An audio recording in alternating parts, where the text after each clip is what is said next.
Temas 6. Epidemiología de las enfermedades transmisibles. Las enfermedades transmisibles son las que se transfieren de un ser humano a otro o de un animal al hombre, ya sea por vía directa al toser o estornudar, a través de vectores, organismos vivos como insectos, por la exposición a material infeccioso como el uso de una inyección contaminada. Las enfermedades crónicas son enfermedades de larga duración y por lo general de progresión lenta.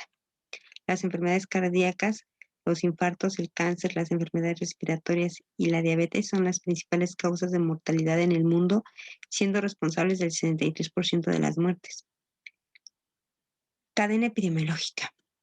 Es la secuencia de elementos que intervienen en la transmisión de un agente desde una fuente de infección a un huésped susceptible, o sea, los pasos que sigue un agente causal desde su hábitat natural, reservorio, hasta el hospedero susceptible. Para que ocurra una enfermedad, debe darse una serie de acontecimientos o hechos que faciliten dicha enfermedad. Estos hechos constituyen la llamada tríada ecológica, compuesta por el agente causal, ambiente y hospedero.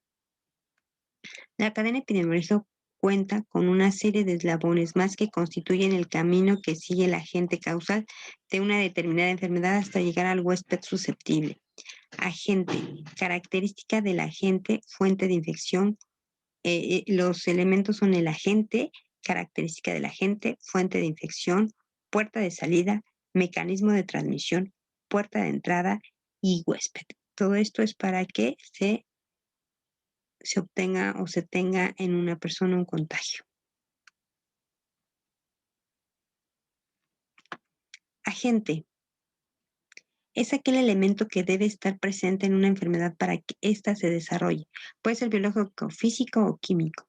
El agente biológico son las bacterias, los virus, las espiroquetas, los parásitos animales, parásitos vegetales como hongos y levaduras, entre otros. Agentes físicos son todos aquellos que pueden producir un estado patológico como una herida de bala, un traumatismo por accidentes, quemaduras, etc. Agentes químicos producen un estado patológico al entrar en contacto con ellas, ya sea por exposición directa o indirecta, como los insecticidas, pesticidas, ácidos, sustancias radiactivas, etc.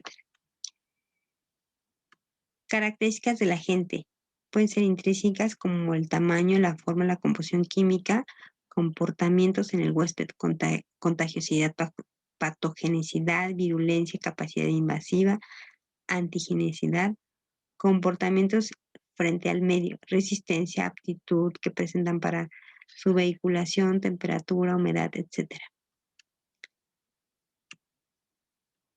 Fuente de infección. La fuente de infección puede ser reservorio, es la guarida natural donde crece, se desarrolla y multiplica el agente y del cual depende para su supervivencia. Puede ser un reservorio humano, un reservorio animal. El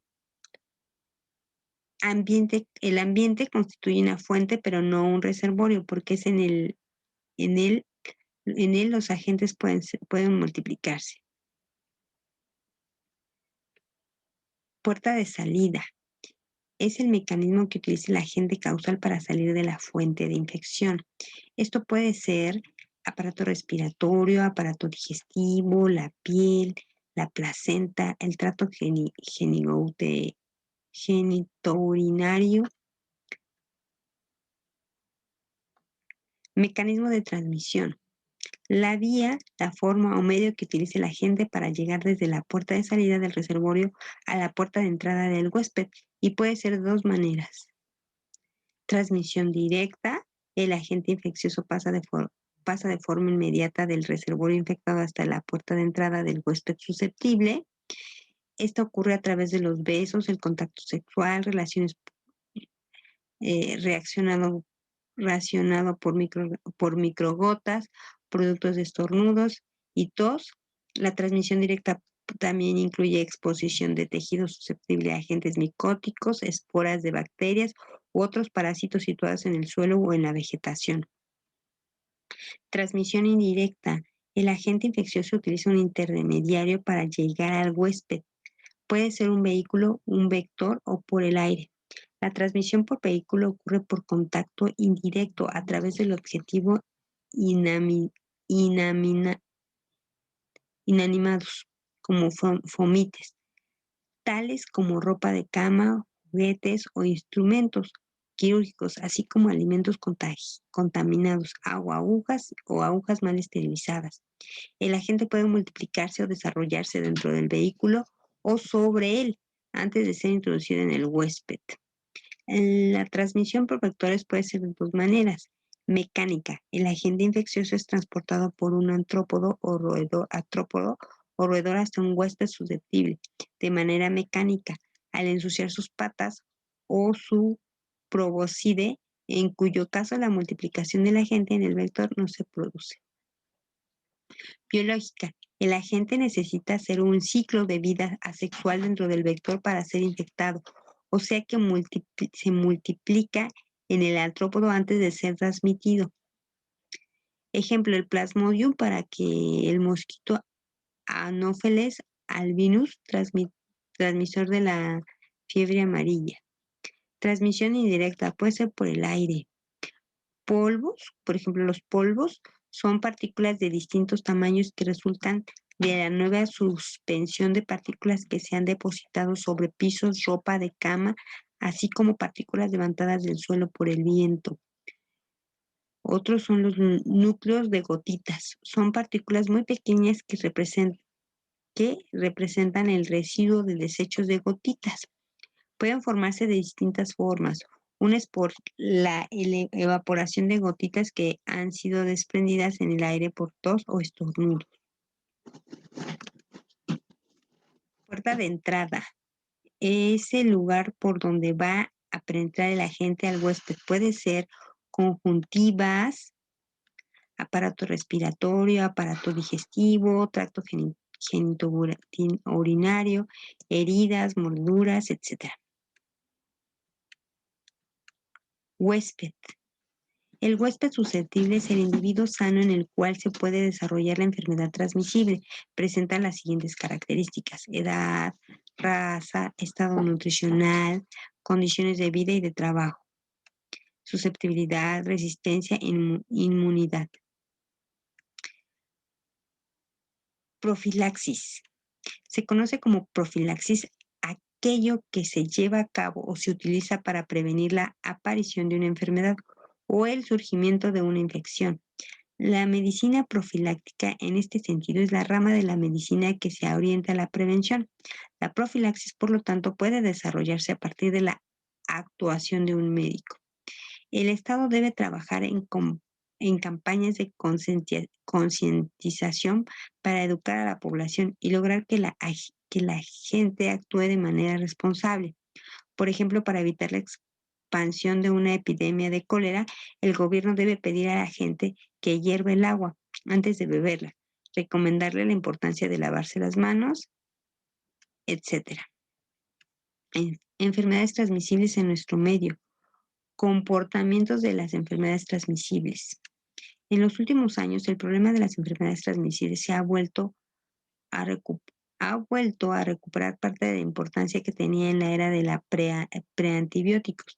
Los acontecimientos relacionados con las enfermedades infecciosas más notables en los últimos años han sido la reaparición de enfermedades que se creen en vías de extinción en los países más desarrollados, como en el caso de la tuberculosis, el aumento de la virulencia de algunos microorganismos como el E. coli, el Streptococcus, la aparición de nuevas enfermedades, SIDA, nueva variante de la enfermedad y el incremento de la resistencia de algunos microorganismos a los antibióticos. Compartimiento de las enfermedades crónicas. Es importante, el impacto de las enfermedades crónicas está creciendo de forma sostenida en numerosos países de ingresos bajos y medios. La necesidad de prever y comprender la relevancia de las enfermedades crónicas y de intervenir urgentemente contra ellas es una cuestión cada vez más importante. Para ello es preciso que los dirigentes nacionales que están en condiciones de reforzar las actividades de prevención y control de las enfermedades crónicas, así como la comunidad de Salud Pública Internacional adopten un nuevo enfoque. El problema, el 80% de las muertes por enfermedades crónicas se dan en los países de ingresos bajos y medios, y estas muertes afectan en igual número a hombres y a mujeres. La amenaza es cada vez mayor. El número de personas, familias y comunidades afectadas está aumentando. Esta amenaza creciente constituye una causa subestimada de pobreza y dificultad de desarrollo económico de muchos países. La solución. La amenaza que suponen las enfermedades crónicas se puede superar a partir de conocimientos que ya tenemos. Las soluciones son eficaces y además altamente costo-eficaces. Para tener éxito se requiere una acción amplia e integrada a nivel del país dirigida por los gobiernos. La meta, la reducción anual adicional del 2% de las tasas mundiales de mortalidad por enfermedad crónica durante los próximos 10 años. Así se evitarán muertes prematuras. Disponemos ya de los conocimientos científicos necesarios para alcanzar esta meta. Según la Organización Mundial de la Salud, las enfermedades crónicas representan el mayor desafío de los sistemas sanitarios modernos. La atención integral de estos pacientes se presenta como uno de los mayores retos del milenio.